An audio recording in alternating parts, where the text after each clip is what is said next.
So in order to replace the switch, there is one screw I have to remove right there. And now it should come out.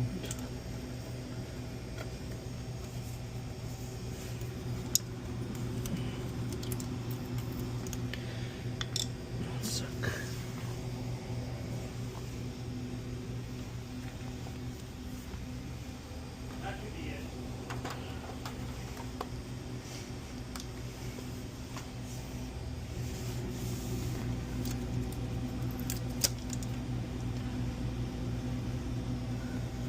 So yeah, this has to come out.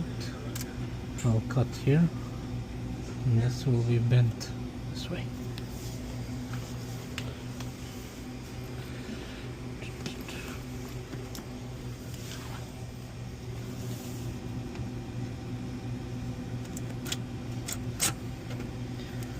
And this will be bent right there. Okay.